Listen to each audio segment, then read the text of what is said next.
a real pro golfer for once, which is a change of pace. Wyndham Clark, the pride of Denver, Colorado, getting on here. Gentlemen, appreciate your time. And Wyndham, you're straight from the golf course taking money. Mikey, your beers on the golf course and losing the club championship, right? It's great, man. Love it. Nothing I love doing than coming in frickin' second or third. Wait, did that just happen? Yeah, last weekend. Shipley birdied 17, 18 to win. It was 36 holes wire to wire. Been a while since I played an actual more than like a Monday qualifier or something like that. So I was a little mentally burned out. Well, Shipley is a professional athlete, so he grinded it out mentally, probably. Yeah, no, I mean, he hits it good. He had 6 penalty strokes on the tournament, 1 by 1. Wow. I mean, but here's the thing though, the ones that he hit out of bounds, they probably went 350. But it doesn't matter. You still have to retee. I know. But if you're gonna hit out of bounds, at least you make it bomb it. Yeah, but you make it sound like it's a hazard. Like, well, at least it was 350 and it went up where you're chipping on the green. Mikey, that cracks me up. I just got my new sub 70s and I was telling my buddy about how much I love the clubs. And I made the comment about how far to hit this 6-iron. And he's like, bro, you know your job's, it's accuracy is what you're fucking looking for. It doesn't matter how far you hit a fucking 6-iron. like the Zach Johnsons of the world. Yeah. Yeah, with irons is not something you want to brag about distance. You want to brag about like, hey, I just hit that to 1 foot, like, or 2 feet. And be like, oh, you don't want to be like, oh, I just hit a 6-iron 240 yards, but I missed the green. Like, you don't. Well, Yeah, that's irons pretty are not much exactly what distance. happened. But I'm a meathead and I'm a 20, so and that's why you know You're we not got a 20, you're an 18.6, dude. Totally different. So you're the guy that if you hit an 8-iron when everyone else is hitting a 6 and you hit as hard as you can just to say, yeah, I hit an 8-iron. Oh, absolutely. I'll be like, people are like, wow, did you hit a 7? They're like, no, I hit 9. And I'll come back. You probably shot 62. Mikey shot like 69. You'd be like, JB, how'd you do? Be like, bro, let me tell you about this ball I hit 350 yards out of. I mean, my claim to fame in golf is at hole 2 at the old course of St. Andrews. I hit it so far left and hit the hotel. My caddy, who's been there for like 1,000 years, was like, nobody's ever fucking seen that. What are you doing? Hey, well, you've done something no one's ever done. That's hard to say. And they've been playing golf there for 600 years, so I got that going for me. There you go. Well, dude, like, let's get rolling into it. So, like, you're the pride of Denver, Colorado, right? I mean, you know, growing up there, yeah. So, I mean, what age did you get started playing golf? Did you play any other sports growing up? I mean, you have an incredible track record going into college. I mean, what was it like growing up? I mean, playing the prestigious Cherry Hills, you know, golfing every day. I mean, did you play any other sports growing up? Take us through that. It's a lot of questions there. So let's see. I can't remember all. So I started when I was 3. Yeah, I'll give you just kind of the quick rundown. Started when I was 3, and my mom introduced me to the game. First time I went, I hit like 2 buckets of balls and just loved it. And the pro kind of came up and said I had a natural swing, and that's kind of where it took off. And then she told my dad that I loved it because my dad played. He was just out of town. So then I started going with my dad, and then I had my first hole in one when I was 6. I hit driver from 125 yards and hooped it. It was number 12 at Keystone Ranch Golf Course. So that was pretty cool. And I was on the front page of the sports page for the Denver Post because I was like the youngest kid at the time to hit a hole in one. And so that's kind of where golf for me, like, that was a huge highlight. And mainly that was huge for me because I won a PlayStation when I was 6. My dad wouldn't let me get a video game console. And I said, what if I make an eagle? And my dad's like, oh yeah, sure. That's fine. You're not going to make an eagle. And sure enough, I make a hole in one. And all I cared about was the PlayStation. So he obviously had to get me the PlayStation. So that was great. But yeah, I played others. So that's when I started golf. And then I played everything under the sun. I played baseball, soccer, football, played hockey, basketball, and then obviously golf. And then as things started to progress, I mainly just played basketball and golf. And then I grew up at a municipal golf course, Family Sports Center, for the first probably, 8 years of my golfing career, it was just like your local little driving range that had 9-hole, executive course with a putt course there as well. And that's kind of where I grew up playing. And then my dad got into Cherry Hills. And then that's really when my golf, like that's when I started loving it, because before, my parents didn't feel comfortable just dropping me off at the golf course at a public course and leaving me when I'm like, 8, 9, 10 years old.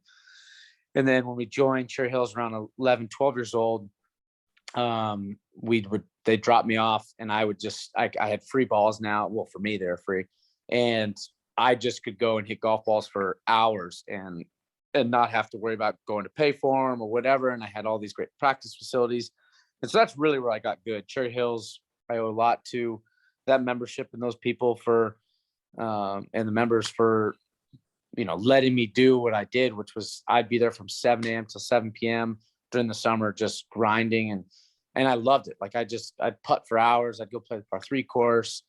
I'd chip, I'd go on the range, and back then, and they still do, they had pretty strict rules. I couldn't play before 3 p.m. unless I played with a member, because I wasn't like the full member. And so I would get there at 7 and I'd practice all the way till 3. And then finally at 3, it's like, okay, we can go play. And then you go play till dark. So it was an awesome upbringing. I was very fortunate to be able to play there. And, I met some of my great friends, and there were some good young players that came out of there that were older than me, and I'd always play with them. And, that's where, I became a degenerate gambler, because we're playing at that time for sleeves of golf balls and buying hot dogs on our parents' members account and stuff like that. But that's really where you started to compete. And so yeah, that's kind of my upbringing. And then into high school, I mainly played golf and basketball. And then, as far as choosing golf, I was pretty good at basketball as well, but I realized I was not going to be taller than 6 feet, and I was white. And I said, my chances of making it, at the next level are pretty slim. And so I said, all right, maybe I should do this golf thing. And at that time, I was getting tons of college looks in golf, and I was getting 0 in basketball. And my dad was kind of hinting, he's like, hey, what do you think about maybe just doing golf? And I'm like, no, I think I'm going to keep playing basketball. He's like, okay. Then the next year would come along. He's like, what do you think about? And I'm like, yeah, I think I'm ready. And so then that's when it was after my sophomore year. And then I said, all right, I'm just focusing on golf, and the rest is kind of history. So in high school, you won the Colorado State Open twice when you were in high school. Is that correct? Or did you win it once when you were in college? No, I stopped playing Colorado things basically after high school, because I won the state junior, the state am a few times. We had a stroke play and a match play. I won both of those. And then I won multiple state championships. I pretty much won everything that you can win in junior golf in Colorado. And I kind of just started playing out of big tournaments out of state. And then in college, with the college season, then coming home, I had all the amateur, tournaments in that circuit. So yeah, I won those in high school and in junior golf. I think I won my first state open when I was like 14 or something. And I was like the youngest guy in the field. And yeah, so then I won another one later. And then I said, all right, I've kind of done it. I'm over it. So yeah. So going from high school, obviously, you went to what sounds like a pretty prestigious high school. Like you were classmates with Christian McCaffrey. You and Mike Schoolcraft were on the same team. Shout out to Mike. Love Mikey Schoolcraft. Freaking awesome player, went to OU. So you're getting looks. I mean, could you have basically gone to anywhere in the country that you wanted to go? Because you wound up playing at Oklahoma State for Mike McGraw. Yep. Who I love Mike. Like I've talked to Mike multiple times. I think he's an awesome dude. Could you have gone anywhere? And then why did you choose Oklahoma State? Yeah, I mean, pretty much, so I'm trying to sound, I don't want this to come off with any sort of arrogance, but like if you get offered a scholarship to go to Oklahoma State, you that's like the Alabama, Alabama football. That's the Alabama of golf. That's like the premier school for golf. And so, I was looking, at Stanford. I was looking at Texas. I was interested at Oregon. I was interested in Duke a little bit, USC some. And I kind of even looked at Alabama, but those were the schools I was mainly interested in, and just the rich history of Oklahoma State and all the great players that have come from there and how good they are always in college, and just their dedication to golf was what drew me there. And I did all the visits to other schools, and I just thought there was no better place for me than Oklahoma State. And it was awesome. So yeah, I mean, I wasn't that great in school, in high school, and I could have gone to Stanford. So, I felt like I could have gone anywhere. And even though Oklahoma State academically might not have been like Stanford, I just thought I've always saw myself as a professional golfer, and that's what I wanted to do. And I felt like that was the best route for me, was to go to a school that has produced 30, 40 some professional golfers. So Yeah, it's sweet. And for those of you listening that have not been out to Oklahoma State or Carson Creek is a phenomenal golf course. It's hard. The practice facilities are unbelievable there. Yeah, the course basically sits in a little bit of a basin where you can't really feel the wind where you're hitting it, but there's wind above the trees. And if you can play, in my belief, if you can play at Carson Creek, you can almost play anywhere. Like it's basically made that in the school and the golf curriculum to get you tour ready, and you walk into that locker room and you go into the men's locker room and stuff, and they have all the tour bags of everyone that they've produced on tour, and it lines the entire top of it. That's something that's pretty sweet. Not to mention, before you walk into the locker room or into the actual locker room, they have all the championships that Oklahoma State has won. I have to imagine that was a pretty cool recruiting trip. Yeah, when you go there and just compared to other schools, there's great schools like Stanford and, UCLA and Texas and whatever it is that have won national championships. But they didn't really have a facility that, had their trophies or a showcase like Oklahoma State. That's usually just at like the normal Hall of Fame on the university. And it's like, oh, here's a little golf section. But when you go there, you walk in and it's all their stuff. And as you're walking through, and especially as a young kid, you're like, oh my gosh. And you look and then when you are a freshman there, your goal, and what's cool is like, I want to be on that wall because that's history. And you see names like Hunter Mahan and Ricky Fowler. And, you go to older guys like Willie Wood and Scott Verplank and Bob Tway and Charles Howell and whoever it is. And, now younger guys like Wolf and Victor Hovland. You as you come in, you're like, man, I want to be on that wall. And I was fortunate enough to make it on that wall for, we've got second in national championship. I was player of the year and a first team All-American there. And so yeah, like you walk through there and you can go and you're like, all right, there I am, I'm on the wall. And so that it's just that place sells itself. And then on top of it, with Coach McGraw being, I think, one of the best coaches in college golf and an even better man, it basically, that whole thing, that whole package, I knew the minute I went there, I was like, okay, I was sold. Even though Stillwater's a small town and whatever, I was like, this is the place for me. This is where I know I can get great. So that's awesome. So you were, I can't remember if you were 3 or 4 years at Oklahoma State, and then you were a transfer to University of Oregon, right? Like they had your major. I can't remember correctly if you were a graduate transfer or you went there to finish school, but you then got to play for Casey Martin, who was another prestigious college coach. Up there played at Stanford with Tiger and all of that. But compare. And not to like knock either school, but basically like compare your experience at Oklahoma State with your experience at Oregon, because us, like especially JB and I, be from the West Coast, Oregon's a prestigious school and they've had some really good golf teams in the last, 8 to 10 years. Yeah. I transferred via a coaching change. I loved Oklahoma State. We just had a coaching change. And so I wanted to explore somewhere different. And I had spent 4 years at Oklahoma State and I had 1 year left of eligibility. And I was like, I'm going to go play I want to go play for Casey Martin. I loved his story. And it was the year after they won the national championship. And I was like, he must be doing something up there if he can have guys win a national championship, you know, in the pouring rain and you know, not the best weather in Oregon. And so it was a totally different experience. I mean, Oregon athletics is obviously great, and you know, they excel in track, and they've had great basketball teams and great football teams. You know, the golf program has had some great teams, but never won a national championship and hadn't won many conference championships, you know, prior to the year that they won.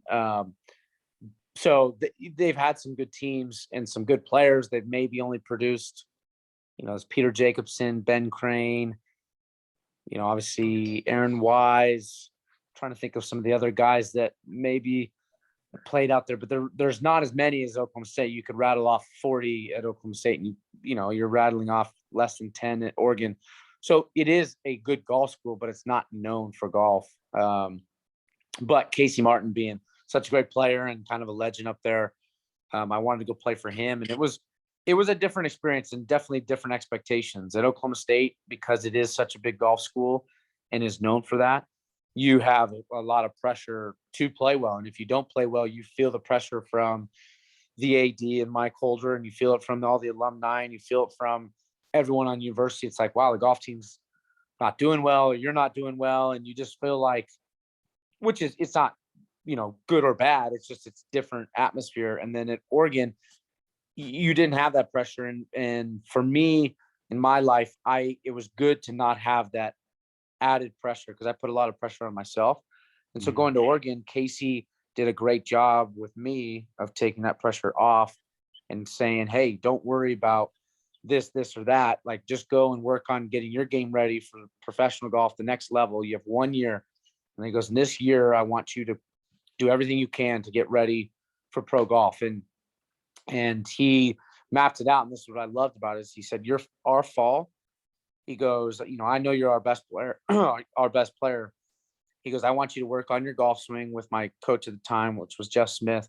He goes, I want you to get your golf swing good, and anything you need to work on, you can do that. You and Jeff can work on it. He goes, when we get to tournaments, I want you to try it out in tournaments, and you use these 5 events in the fall or whatever it was that we played as literally just practice for you to, you know, get your game honed. He goes, when we get into the spring, I want you to get less and less in the golf swing and all that. By then, I'm hoping your swing's good, to where when we start getting closer to conference, I want you to, that's when you need to start playing. And he goes, that's when I'm going to be a little stricter on you as far as working on things. I want you to be ready to play, because by then we got to be ready to compete and win conference, regionals, and then go on to nationals. And so he mapped that out. And I think just him saying that and giving the trust in my game and my ability and allowing me to do that helped me so much. And I ended up that fall didn't finish outside the top like 4. I think I finished second twice, third and a fourth, and another third or something. And even though I was working on my game, just taking that pressure off was awesome. And then leading into the spring, that's exactly like I said, I stopped worrying about swing and working more on scoring. And then that's when I started winning tournaments. And then we went on, won Pac-12s as a team. I won that individually. And then we finished third at conference or whatever. And then we ended up finishing second at nationals. So it was pretty awesome. My year at Oregon was a fantastic 1 year. And, you know, it was kind of a one and done, but it was the best year I had as an individual in college. And it was a lot of fun. So I loved every second of it. Right. I mean, and not to mention, you won the Pac-12s in your home state of Colorado. Yeah. I mean, if I were to say probably my biggest accolade, making it to the PGA Tour, I think is obviously a huge accomplishment in my life. But for me, a single tournament, that's probably been the best win for me, just simply because I won at home, a huge event, and I won in front of a bunch of friends. And, you know, college golf doesn't get that many fans out there, but there was, I don't know, anywhere between 400 to 600 people that were just out there watching me. And there's a lot more pressure on me, I guess, than most people. And it was kind of me and Maverick McNeely as the 2 best players that were in the field. and we kind of went head to head, and it was pretty cool. And then I ended up winning. So it was, yeah, I mean, it was definitely, it's dear to my heart winning that tournament. Wyndham Clark joining us here on It's the Principal. I'm gonna jump in here real quick, Mikey. Wyndham, talk about, when you knew you were going pro and when that, I mean, well, I don't know if it was you kind of figured it out or people started telling you, hey, I think you've got the chance. And then talk about that transition. Nice transition there, Mikey. Just about knowing that you're playing for a career. And did golf change for you from being fun and a hobby to work, for the lack of a better term? Yeah. So my freshman year at Oklahoma State, my redshirt freshman year, I was Big 12 Player of the Year, first team All-American, and obviously you always dream of being a professional golfer. And in high school, I thought I could do it. And then you get to college, you're like, yeah, I'm going to do that. And everyone has those aspirations. But after my redshirt freshman year, and I had agents calling me, and I had the recruiters from Nike and Adidas and all these sponsors coming and talking to me and sending me emails and talking to my dad. And like, basically that's when it hit home that I'm like, okay, this is actually more of a reality, more than just a pipe dream. So that was when I realized I could, do it at the next level. And then obviously my last year at Oregon, when you are a senior, and then I end up was Player of the Year and win Pac-12s. And then I knew, okay, I'm going to be getting some great sponsorship coming out. And I knew I was going to get starts on tour. That's obviously when it became a reality. And then the transition from professional golf, or from college golf to professional golf, for me, it was a tough one. I didn't excel maybe as quickly as I didn't have as much success as I thought I was going to.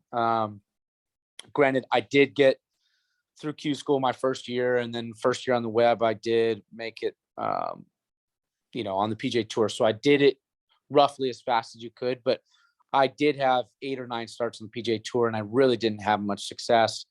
And honestly, a lot of that was because I grew up in Colorado, and we didn't have a tour event as I grew up. As I got to the age where a bunch of kids were getting sponsor invites, local kids playing in tour events. So I had never played a tour event prior to my first one,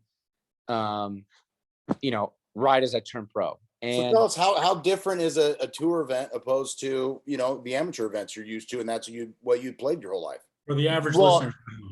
Yeah, there's a lot. So, obviously everyone has nerves when you play a tournament, and I knew I was going to have nerves going into it, but there's just so many more moving parts that people don't see behind the scenes that is such a distraction to golf. So, you get a sponsor invite into a tournament, and I have to play the Monday Pro-Am on Monday. And then I do things Tuesday for some sponsor stuff. And then Wednesday I go and meet in some of the corporate tents and meet some of these sponsors or some of the, some of the people running the event. And then there's just a lot of things going on as far as, now you have people paying your way as far as sponsors. So you have to maybe go talk with them and go to dinners with them. And then your agent's there, and your agent's like, hey, this is a potential sponsor. So there's just a lot of moving parts outside of just the golf. And then comes the golf, and then you teed up, and now you're actually playing for money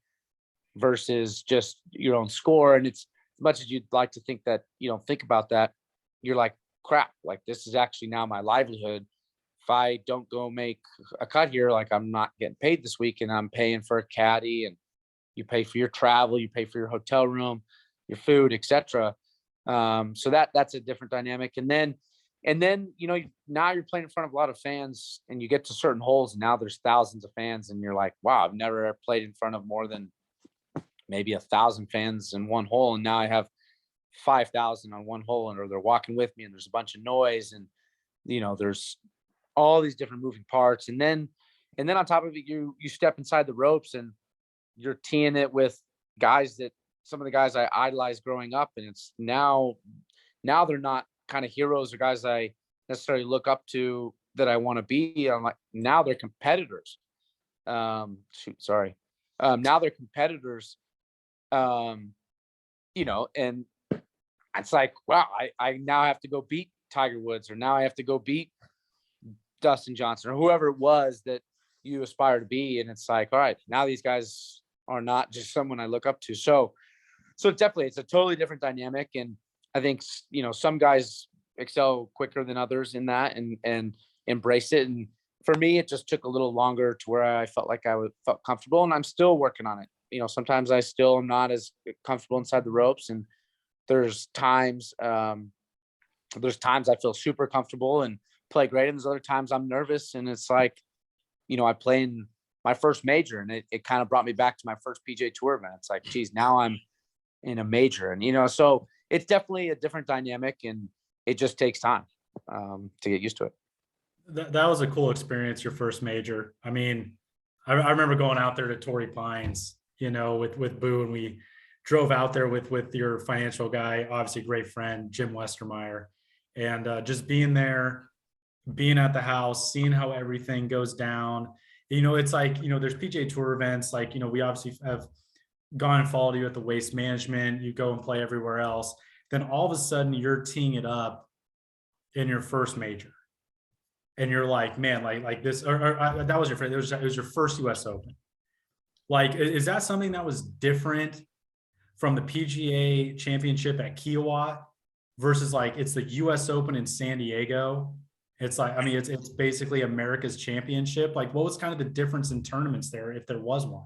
Well, it would have been different. It was very unfortunate that all three majors now that I've played were basically during COVID.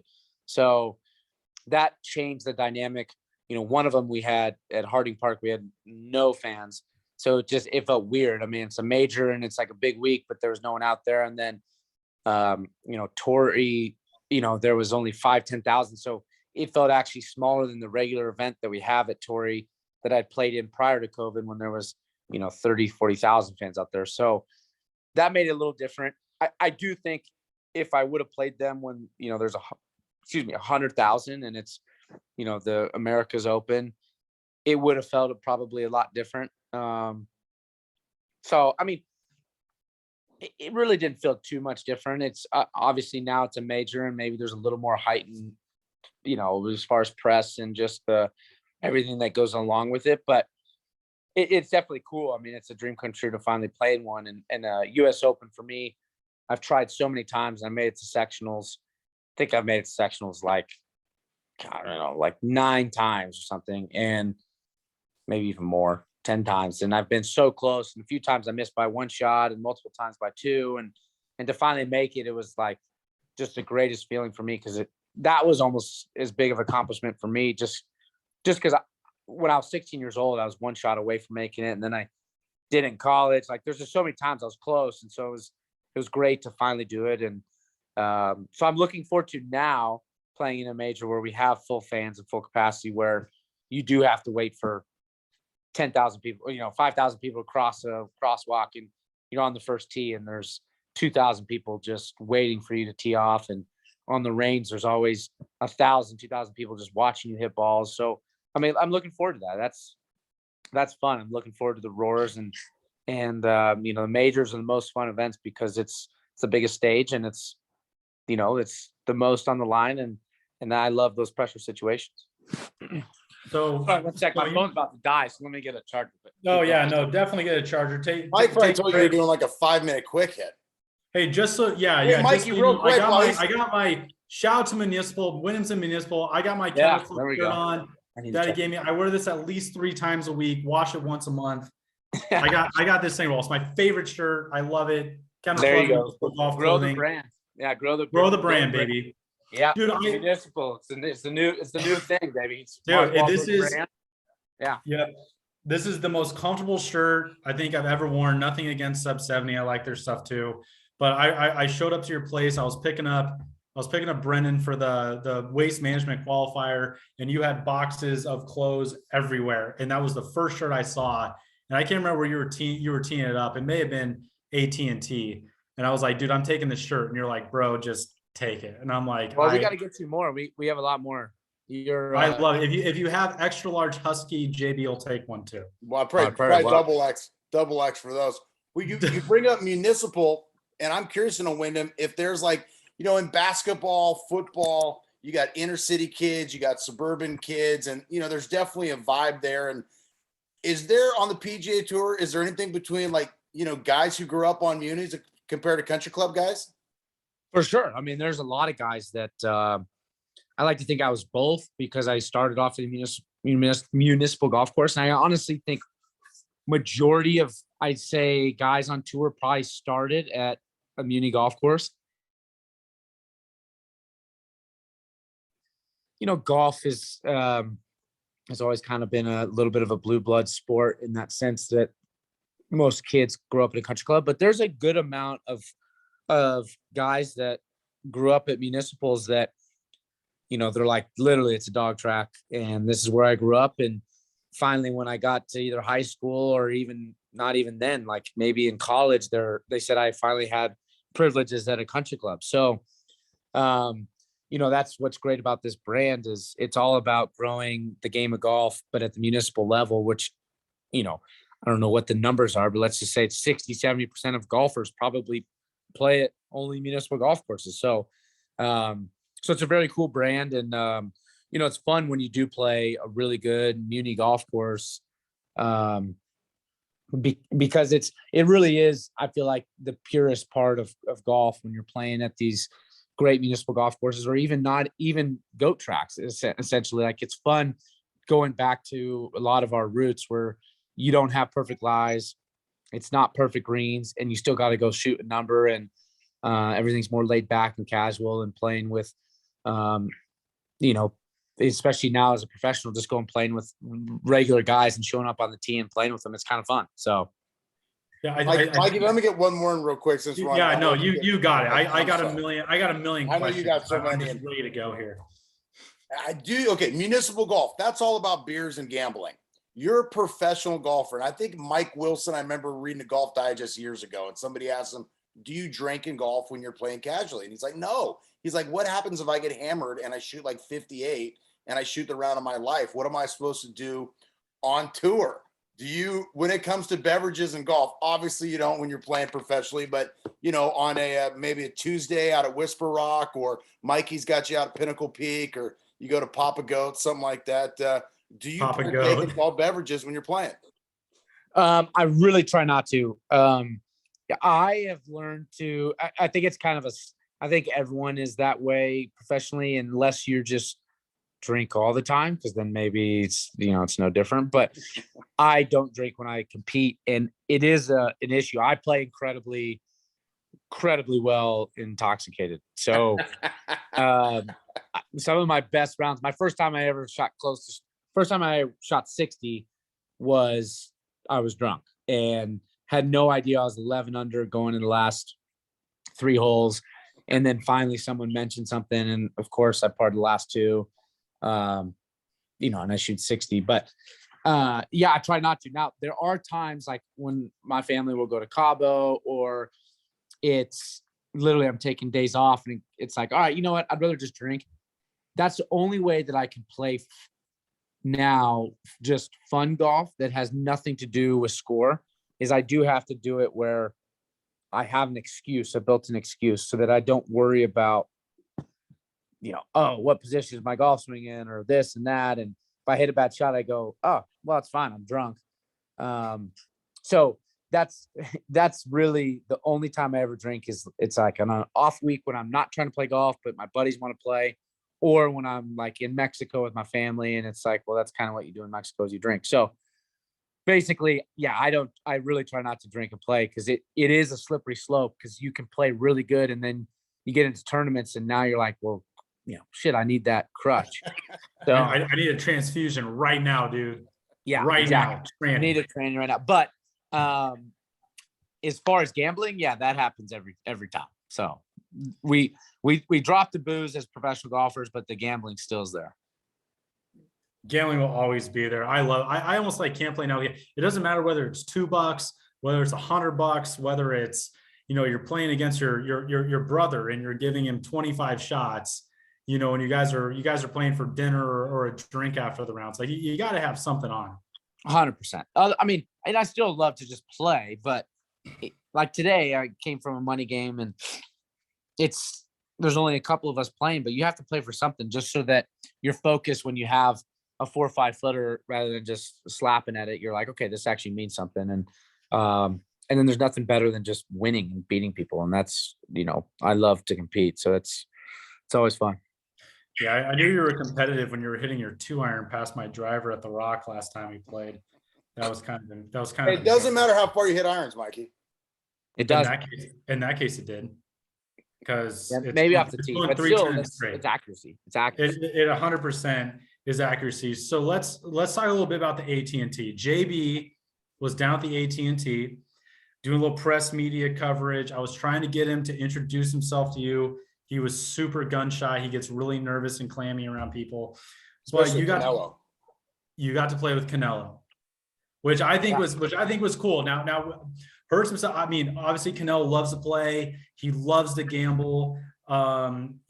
Steve Aspen over at the family that you're a part of. I mean, they have some epic Nassau games out there and hammers and all this other stuff. What was it like playing with Canelo out at the AT&T? Because were there fans that were there that didn't even know what golf was, that were running around? I mean, I'm like, what was it like? Because that guy's awesome. Yeah, well, one, he's a great dude. Canelo couldn't have been nicer. He was fun to be around. He didn't big time anyone. I mean, he was just an awesome, genuine dude. But yeah, like he probably was the biggest guy in the field as far as the celebrity. And the main reason is because he has a whole country behind him. I mean, a majority of the guys that are playing this, they might be top athletes. Like Josh Allen played it. I mean, great quarterback. There's, Alex Smith, and there's celebrities, but the whole country isn't just behind Josh Allen. Buffalo Bills and wherever he grew up and whatever, that's who's behind Josh Allen. But when you are basically a country symbol and, biggest celebrity, that is basically how Canelo was. And he brought fans that have probably never watched golf in their life. They didn't even know anything about golf. And if they knew anything about golf, they probably just knew who Tiger Woods was. And it was nuts. I mean, for that event, it doesn't always bring crazy fans. It's kind of like a resort. I mean, it's Pebble Beach. It's more relaxed. There are a good amount of fans, but it's just like a fun atmosphere and event. And he had thousands and thousands of Mexicans that were out there that literally, like, they brought the country's flag. They had boxing gloves. They had, shirts. They had belts. They were wearing his championship belts. They were like, they didn't care that there was a golf tournament. They were screaming Canelo at all times. And it was really cool to see because he's such a huge symbol in Mexico and obviously a great athlete. And so it was awesome. I mean, and he embraced it. And he even said, he goes, this is so cool. This is so good for golf. Cause he knew, he's like, these people don't know golf, but this might be their first exposure to it. And they might go, wow, if Canelo loves golf. They see these other athletes, they see these other celebrities doing this. They're like, well, maybe golf's, that's just a cool thing. And so it was great for the game, and it was fun to be around. And, I like to think, I made a good relationship with him, and we become buddies, and we text now and then.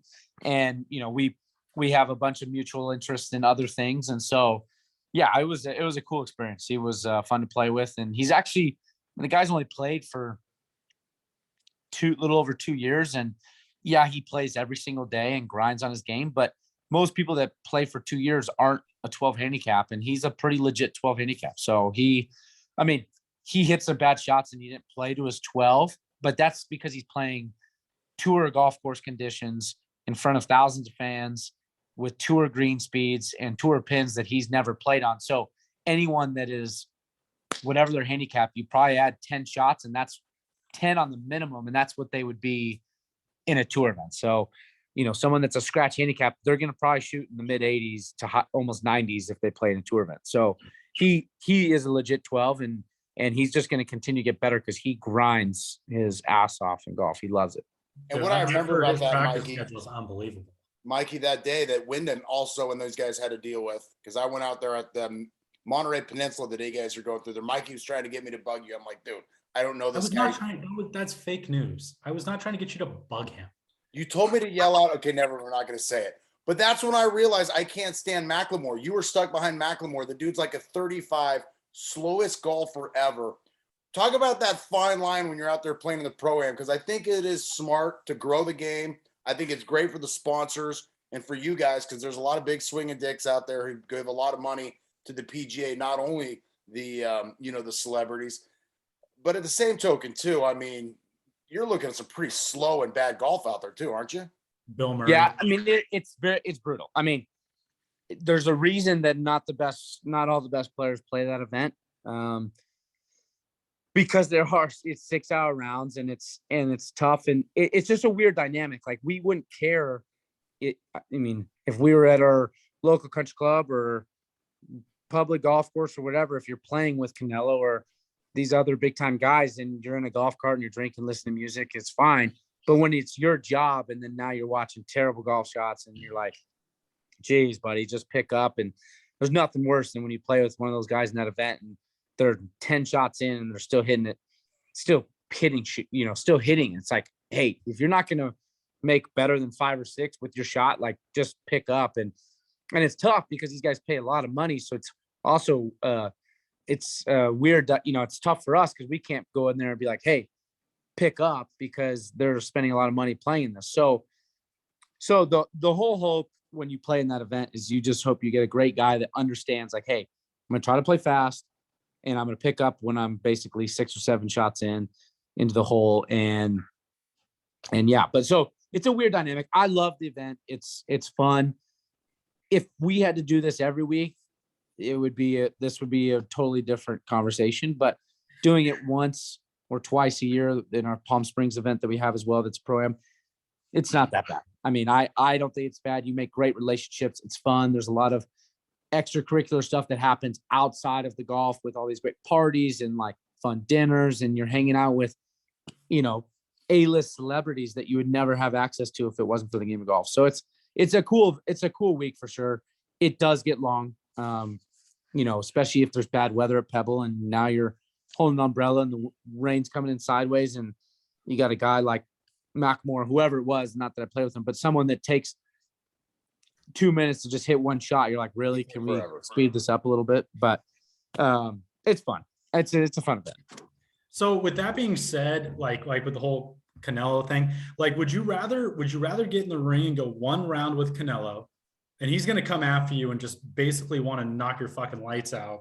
Would you rather drive across country in August in a car with no air conditioning, with the windshield wipers going the entire time, with Skip Bayless? I would choose Canelo because I think I would just I'd let him hit me one time. Just let you knock it out and just get out of the way. One and done. I'd wear a full mouth guard, everything, and I'd go up, like, act like I'm gonna do something, and then I would just drop my gloves and it would just be night, and then I wake up. Hopefully I wake up, but I'll wake up and then I'm like, all right, that was it. Versus, 20 hours of just agonizing sports talk and having to listen to his opinion. I'd probably end up crashing the car. I'd be so pissed off. So I choose the first option. Oh my God. Dude, shout out to Skip Bayless. We know you suck, but good Lord. Like the guy's going to take one in the jaw from Canelo versus drive 20 hours with Skip Bayless. He gets to the Grand Canyon. It's like, well, this is beautiful. We're going to take a left turn and just drive right into it. Yep. That's what I would do. So here's the other question I have. Would you rather win 10 plus times on tour over the course of your career, or rather win one major and nothing else?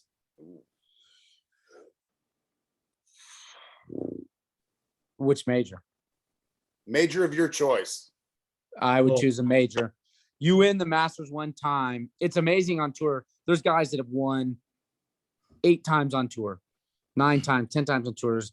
And they're well-known players and they're in some marquee groups, whatever, but they're not viewed as Hall of Famers, or they're just kind of like, they're your veteran pro that's been out there for a long time, made a great living, but you win one major and it's amazing what that does. especially the Masters. Like Masters, you play in that for the rest of your life. That's like the greatest fraternity probably in the world, because it doesn't matter how much money you have, you can't buy your way into this fraternity, which is winning the Masters.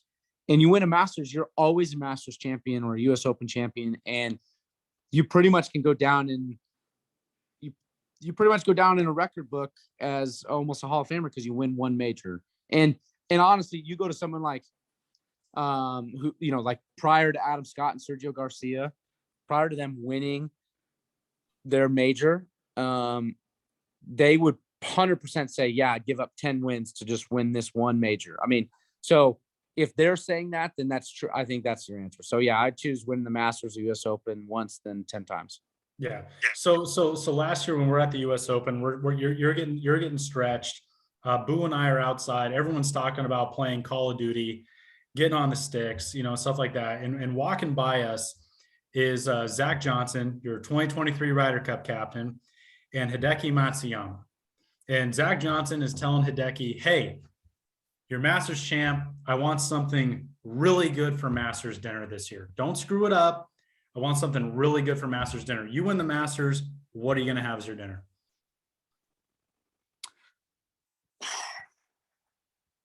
Well, yeah, that's it's tough. I would probably, I mean, this is going to sound, sushi is my favorite food. So I'm probably, they'd be like, wow, did Hideki win again? But like literally, it would be sushi. And then Coors Lights, right? You're from Denver. Yeah, I'd actually, you know what? I'd probably have a hodgepodge of things. I'd probably have like Chick-fil-A, sushi. I'd probably have like some sort of great New York style pizza. And then I'd have some sort of pasta, like maybe spicy rigatoni from Carbone.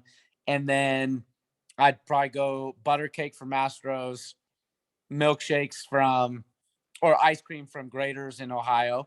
And yeah, that's probably what, and we'd have some great wine and tequila. That's probably what my Masters dinner would look like.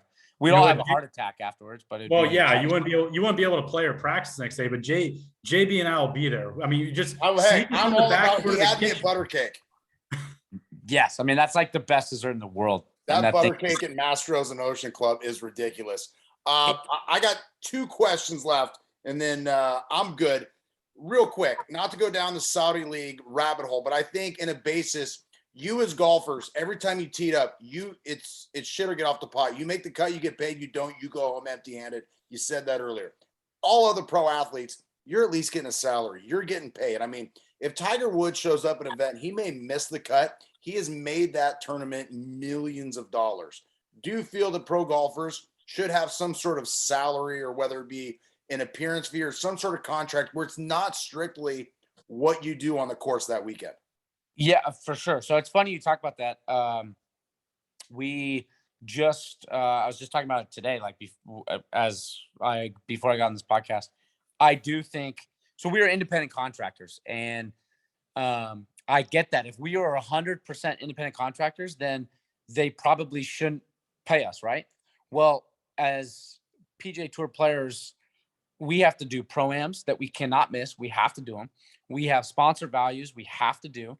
We have to play a certain amount of tournaments. We have a lot of have tos. Right. Yeah, we're independent contractors. So those 2 things. Yeah, they don't have to pay you.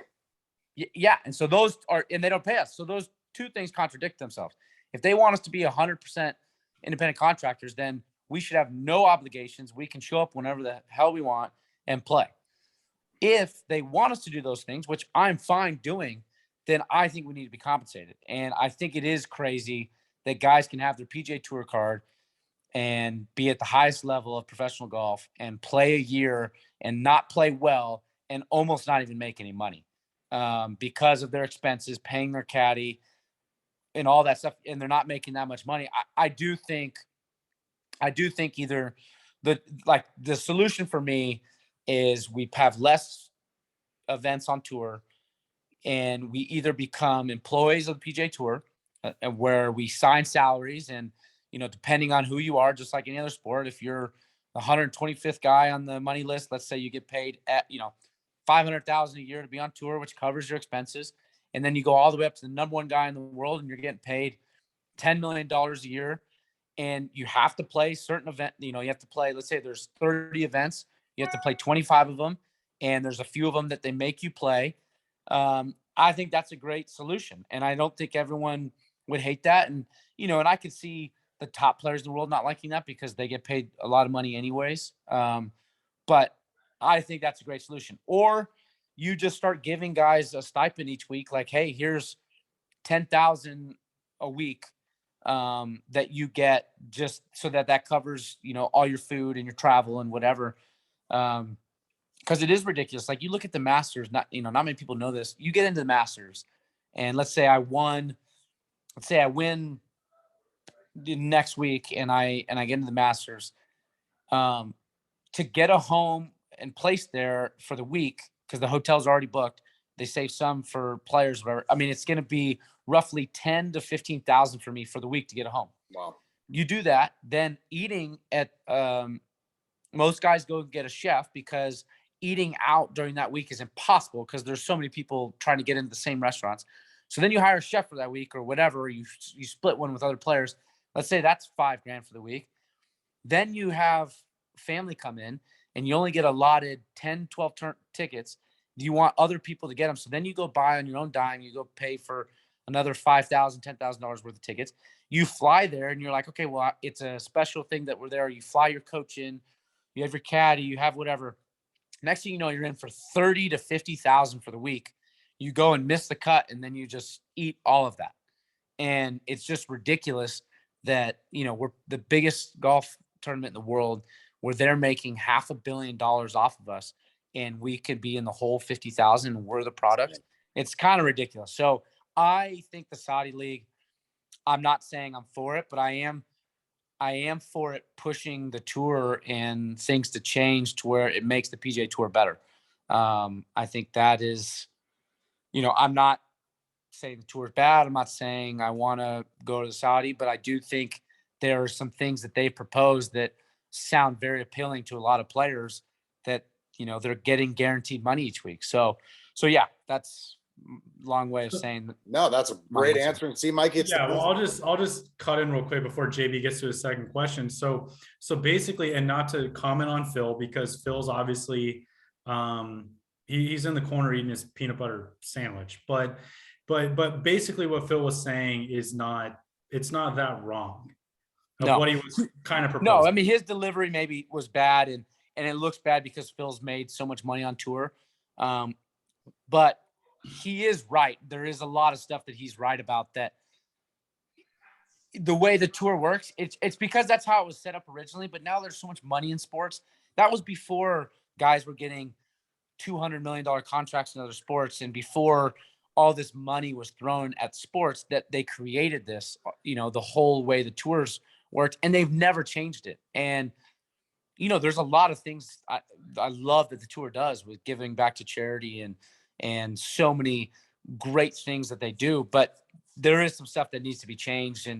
And I don't know if that's players forming a union. I don't know if that's a lockout. I don't know if that's the Saudi tour proposing whatever they're doing, and that's going to scare the tour to changing it, or if it's, the biggest names in golf saying, hey, we're leaving unless you do this. So who knows? I hope there's some good changes, and I'm happy and fortunate to be on the PGA Tour, and so I'm not complaining by any means about that. But just compared to other sports, there's definitely some changes that the PGA Tour can make. Well, that's like a few years ago. Brandt Snedeker was trying to get. So the PGA Tour just signed, and the USGA just signed a new TV contract with Fox. That was a fucking astronomical amount of money. And they weren't going to increase the price of the purse at all. And I know Snedeker and some other guys are trying to go around and basically say, hey, we need to boycott the US Open because if we don't play, they don't have a product. And I think that was when the purse for the winner, they increased the purse a little bit, but the winner ended up going from like 1.2 to 1.3 million to like 2 million, 2.1 million. And they ended up putting a little bit more of that in there. And the US Open at Erin Hills, I mean, I love Erin Hills. I thought it was a bit of a joke because they were complaining about the rough. Like if you can't hit a fairway that's 80 yards wide in the US Open, then what are you doing there? but I know that there was some talk going on about that. Yeah. Well, here's the thing. I mean, I can't disclose a lot of the information, but there are tournaments, especially some of the majors, that they make close to $250 to $500 million every major, and that's their revenue, and they're actually, I think actually one of them, I think it's actually their profits, and then we play for a 12-15 million dollar purse. If you think about that, that's like well under 10% of the money that they generate and make. We're playing for less than that, and we're the product. People don't go there for, right. I mean, the only tournament that really people go for the golf course would be Augusta. But at the end of the day, if no one's playing, people aren't going to spend thousands of $20,000 to go to the Masters just to see Augusta. They want to watch guys play, and so it is crazy to think that we play. And sure, a lot of people think it's a lot of money to play and win a tournament, and you win the Masters and you win $2 million of prize money. That's a ton of money, but we don't have any guaranteed money. Now, if we had guaranteed money, it'd be a different story. But because we don't have guaranteed money and they're making so much money off of us, realistically, if you ran the numbers, the majors should be in the 25 to $40 million purses. So they should be 3 to 4 times what they are. That's how much we should be playing for. And, and relative to other sports, and we're kind of getting taken advantage of, and the golfers and, all the players, we haven't stood up. And I think finally this new tour is making guys realize, hey, we need to do something. So hopefully, I really hope it happens, and I hope I'm a part of it, and I hope, I get to benefit from it, because then we'll be playing for a lot of money, and that just makes all of us a lot richer, and can't complain about that. So, well, definitely can't complain. JB, go to your question, and then Wyndham, we'll let you go. Won't take up too much of your time, because I know that Boo is on the sticks right now, and I need to hit those up. Yeah, I can hear him playing that nerd. Look, you're so accomplished in high school, college. You've won it all. How hard is it to win on the PGA Tour? Like, how good are these guys? Is it just like, I'm sure it was a jump when you went from high school to college, and then you're rocking around the Corn Ferry. But when you're out there on the goddamn PGA Tour and you think how many times you've played and trying to break through, I mean, just for us average Joes, I mean, how freaking good are these guys on tour? Goddamn PGA Tour. Yeah, it's really hard. It does amaze me. Coming out of college, you think, okay, I'm the top player coming out. Most top players that come out win. That's the perception you think, and it's not. I mean, look at a great example, and I'm glad he's won recently. But like Tony Finau was a top 10 player in the world, and he just recently won his second tournament last year after being on tour for whatever amount of years, and he almost always is in contention. I mean, it just goes to show how hard it is. I mean, Tiger Woods is the most dominant player ever, and he won at the height of his career. He won, close to 30% of his events. It's only 30%. You look at any other sport, you look at Roger Federer or other individual sports, that guy's winning almost every time. And so it just goes to show how hard it is. And, nowadays there's new winners all the time, because that's just how good our product is now. We have so many good players that are up and coming that, you don't have the top 5, top 10 players in the world always winning. They might be in contention and always top 20, but they don't always win. So it is really hard. I haven't gotten my first win. I've been close multiple times, but at the end of the day, I mean, there's 120 to 150 guys in the field, depending on the field size. And you just got to think it's the best players in the world. And in that given week, there's probably going to be 10 guys that are on their games at the best shape that it can be. And so you have to beat 10 guys that are literally playing their best golf. And that can be that's really tough when it comes down to it, that everyone's hitting great shots. So really you got to do something pretty special to separate yourself. I'm going to kill myself if I don't ask this, because it does come down. It's such a fine line. You look at idiots like me. You are an idiot. Golfers, you can read Golf Digest or go down a million fucking rabbit holes on how to tinker with your swing. You're playing for your livelihood and a chance to position you and your family for years. Who do you listen to when it comes to your swing to make sure that, you didn't, have a bad outing at Torrey Pines and decide that I'm going to fucking try X, Y, and Z? Well, that's the one thing that is the difference between pros and amateurs.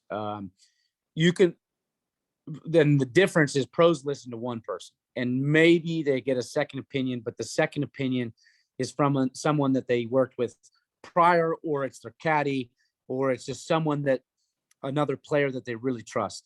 Versus amateurs literally will read Golf Digest, they'll see a YouTube video, they'll listen to a player that is worse than them, they'll listen to their local guy at the country club or course that's a 4 handicap that doesn't even know what he's doing.